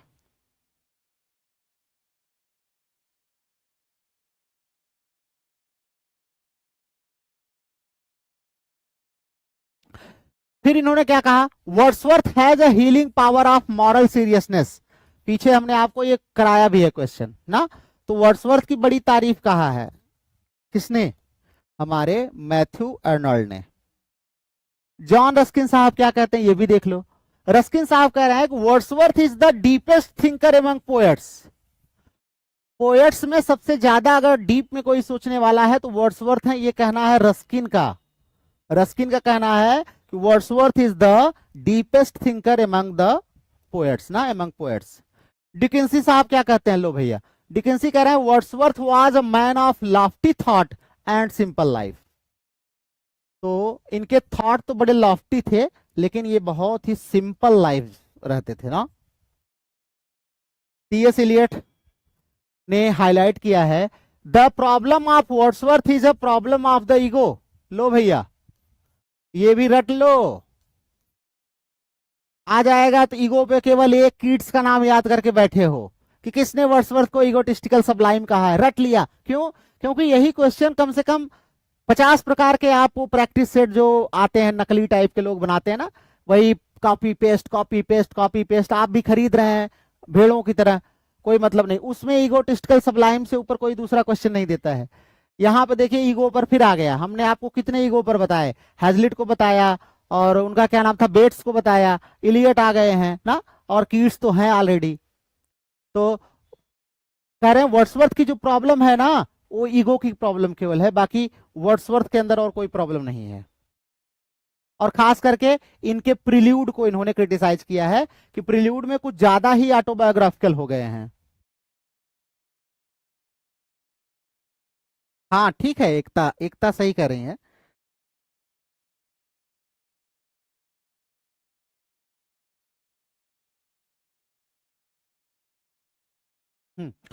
चलिए, वर्ड्सवर्थ दो not often intense in passion gives poetry it's seriousness again. तो ध्यान रखिएगा, हमारे फॉर लेविस साहब कहते हैं, इनको भी पढ़ाएंगे, ये बहुत बड़े क्रिटिक हैं। तो लेविस साहब हमारे क्या कहते हैं, वर्ड्सवर्थ जो है हालांकि ज्यादा बहुत इंटेंस पैशन नहीं दिखाते, लेकिन पोएट्री में इन्होंने सीरियसनेस को इंट्रोड्यूस किया है। वर्ड्सवर्थ को मॉरल डेप्थ और इंट्रोस्पेक्शन के लिए ये तारीफ करते हैं। लियोनल ट्रिलिंग, ये भी अच्छे क्रिटिक हैं। लियोनल ट्रिलिंग ये कहते हैं कि Wordsworth is the poet of the self. Wordsworth is the poet of the self as it comes into being ना। तो ध्यान रखिएगा, ये आपसे पूछ सकता है who calls Wordsworth the poet of the self. तो ध्यान रखिएगा, लियोनल ट्रिलिंग। ठीक है।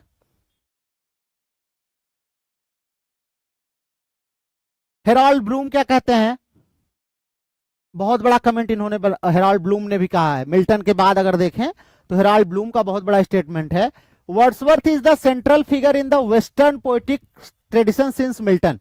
मिल्टन के बाद से वेस्टर्न पोएटिक ट्रेडिशन में सबसे बड़ा, सबसे मुख्य फिगर अगर कोई है तो कौन है, वर्ड्सवर्थ है ना। ये किसने कहा, हमारे हमारे ब्लूम साहब ने कहा है। जोनाथन बेट आ गए, देखिए बेट का मैंने आपको चर्चा की थी, आ गए बेट साहब। बेट क्या कह रहे हैं, Wordsworth is the poet laureate of eco consciousness. भैया अंडरलाइन कर लीजिए, ये बहुत बड़े इको क्रिटिक हैं, इको क्रिटिक हैं।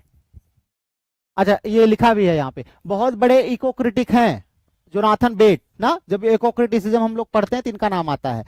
इन्होंने वर्ड्सवर्थ को क्या कहा है, Wordsworth is the poet laureate of eco consciousness. Eco consciousness के पोएट लॉरेट हैं। अब्राम्स, अब्राम साहब कहते हैं, एमएच अब्राम को आप लोग आजकल पढ़ ही रहे हैं ना। रेणु शर्मा बहुत परेशान ना हो, आपकी जो समस्या है आप मुझे बताना, मेरा नंबर आपके पास होगा, अगर मैं कुछ हेल्प कर पाऊंगा तो जरूर करूंगा।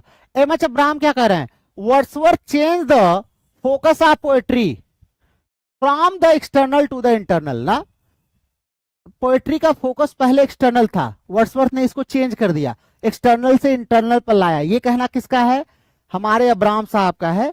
अभी अब्राम को हम लोग बहुत नहीं पढ़ पा रहे हैं, लेकिन पढ़ेंगे, खास करके इनकी ग्लॉसरी। सीमस हिनी अभी आ गए ना, लिरिक की बात हम लोग कर रहे थे पीछे, तो सीमस हिनी साहब क्या कह रहे हैं,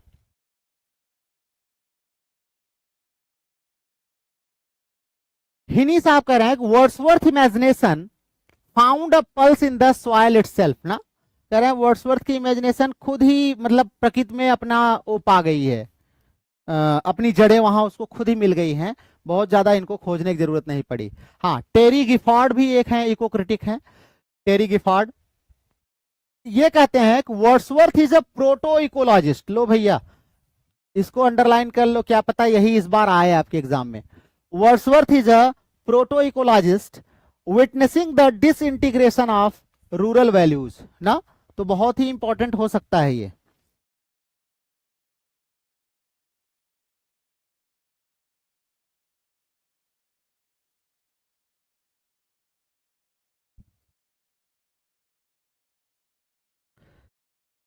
चलिए, who famously wrote the critical review beginning with this will never do about Wordsworth poetry? Wordsworth की पोएट्री के बारे में किसने कहा है दिस विल नेवर डू? तो फ्रांसिस जेफरी ने इनको क्रिटिक करते हुए कहा है। नेक्स्ट चलिए, who called Wordsworth the greatest English poet after Shakespeare and Milton? कुछ ऑब्जेक्टिव से हम कर लेते हैं। हाँ, एमएच अब्राहम की क्लास हो जाएगी।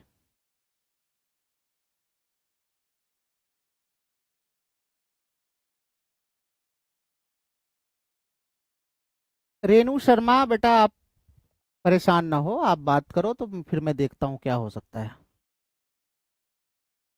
Who called Wordsworth the greatest English poet after Shakespeare and Milton? तो अभी पीछे हमने आपको बताया था कि शेक्सपियर एंड मिल्टन के बाद ग्रेटेस्ट इंग्लिश पोएट कौन है? वर्ड्सवर्थ है। ये किसने कहा है?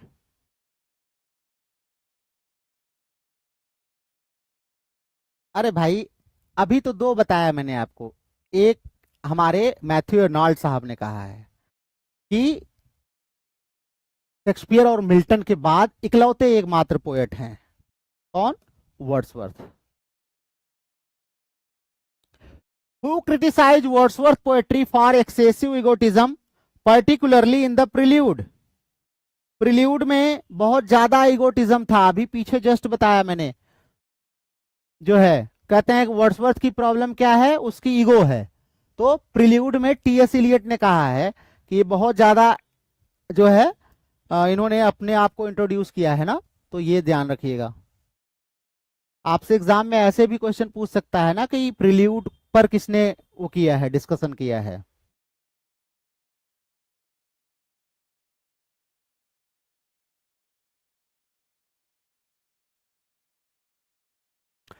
Which critic praised Wordsworth as the central figure in the Western poetic tradition since Milton? अभी हमने आपको पीछे बताया था कि दो लोग हैं जो इनकी तारीफ करते हैं ना। एक तो हमारे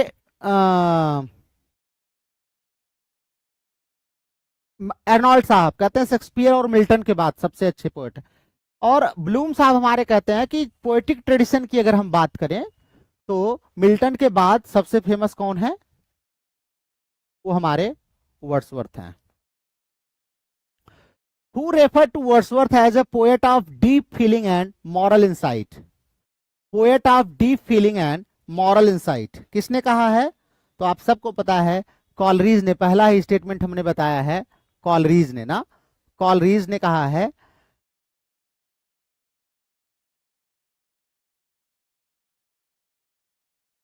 चलो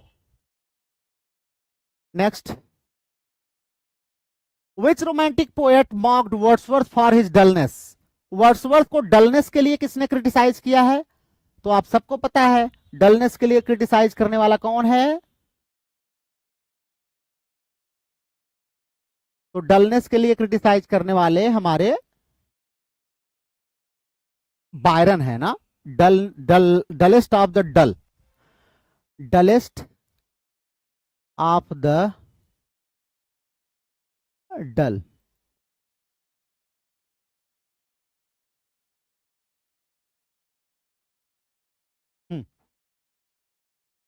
तो Byron is the right answer. चलिए नेक्स्ट, फटाफट हम लोग इसको समाप्त करते हैं, बस बहुत ज्यादा नहीं रह गया है, 4-6 क्वेश्चन और होंगे बस।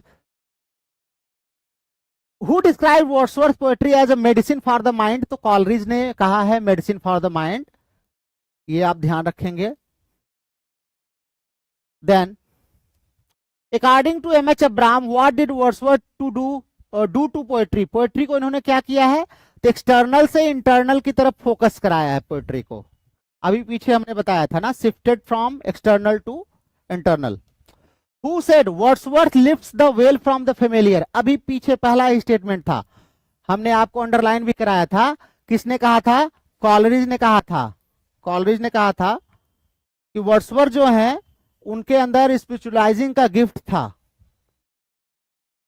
What did William Hazlitt mainly criticise about Wordsworth, Wordsworth के बारे में क्या क्रिटिसाइज करते थे, तो इगोटिज्म एंड मॉरलाइजिंग टोन को क्रिटिसाइज करते थे। कहते थे वर्ड्सवर्थ जो है पोएट कम और प्रीचर ज्यादा है ना, मॉरल प्रीचिंग बहुत करते हैं। Who called Wordsworth a spiritual father of us all, हमारे आध्यात्मिक पिता किसने कहा है, रॉबर्ट फ्रॉस्ट ने कहा है। फ्रॉस्ट साहब अमेरिका के क्या कहलाते हैं, बहुत बड़े ह्यूमनिस्ट एंड नेचुरलिस्ट पोएट कहलाते हैं। Who viewed Wordsworth as a proto ecologist, अभी हमने आपको बताया कि एक बहुत बड़े हमारे टीरी गिफॉर्ड इको क्रिटिक हैं, उन्होंने इनको कहा है प्रोटो इकोलॉजिस्ट, प्रोटो इकोलॉजिस्ट।